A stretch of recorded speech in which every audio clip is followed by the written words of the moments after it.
jawat. Siapa yang tak kenal rezim Amerika Serikat? Ya, rezim arogan itulah biang keladi kejahatan di seluruh dunia. Kejahatannya bukan berskala personal alias menyasar orang per orang, tapi berskala nasional, bahkan global. Sampai detik ini, rezim Amerika Serikat adalah juara bertahan dalam menindas warga dunia sejak puluhan tahun silam. Sudah berapa puluh juta manusia dibantai dan beberapa ratus bangsa atau negara yang dianiaya. Bermula dari menindas bangsa Indian dan warga kulit hitam di wilayah koloninya sendiri.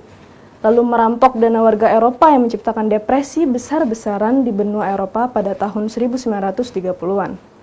Kemudian, membantai ratusan ribu warga Hiroshima dan Nagasaki dengan bom atom pada 1945, lanjut dengan membacking rezim palsu Zionis menjajah Palestina sejak 1948.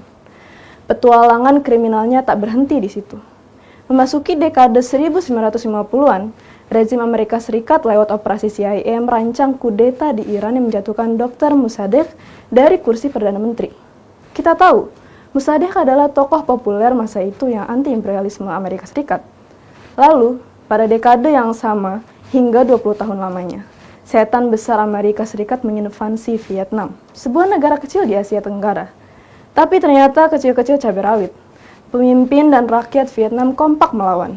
Hasilnya, agresor Amerika Serikat diusir dari Vietnam sebagai pecundang di mata dunia. Indonesia sendiri tak luput dari kejahatan Amerika Serikat. Pada dekade 1950-an, rezim Amerika Serikat dan monarki Inggris lewat operasi intelijen CIA seperti diungkap oleh Audrey Kahn menyokong pemberontakan PRRI Permesta. Syukurlah makar jahat Amerika Serikat itu gagal total dari tangan Presiden Soekarno dan rakyat Indonesia.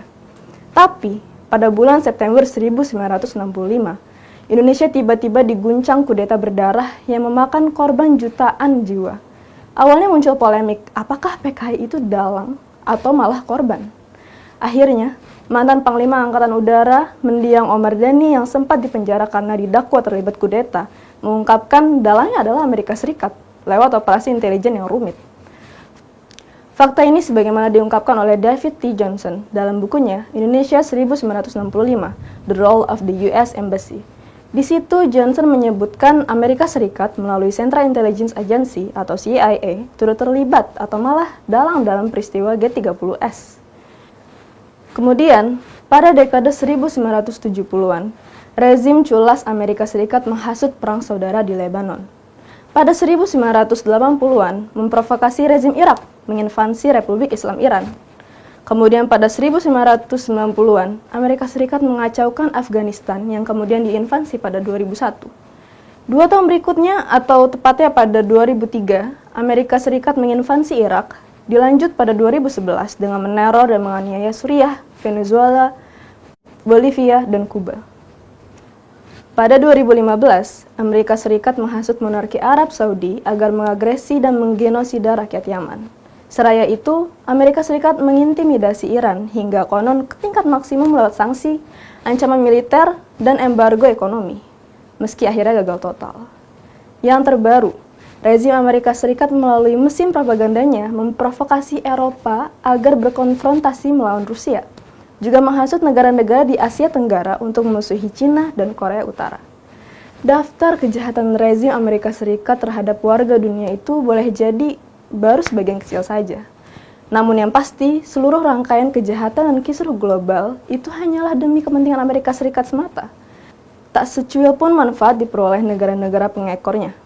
Malah, negara-negara pengekor Amerika Serikat itu harus menanggung kerugian hingga 7 turunan dari semua aspek. Dari segi ekonomi misalnya, rezim Amerika Serikat adalah produsen dan pedagang senjata dan mesin perang terbesar di dunia. Bahkan, hidup matinya rezim arogan itu bergantung salah satunya dari penjualan senjata. Karenanya mudah ditebak. Agar dagangannya laku keras dalam skala besar, perlu diciptakan konflik-konflik antar negara. Setidaknya, menguatkan ketakutan akan adanya ancaman pihak lain, sehingga mereka harus bersiap dalam memborong senjata Amerika Serikat. Nah, karenanya, menjadi pengekor Amerika Serikat hanyalah berupa skandal dan tragedi mematikan. Bahkan, bersahabat dengan Amerika Serikat pun hanya menghasilkan kehinaan, ketergantungan, hingga kemiskinan.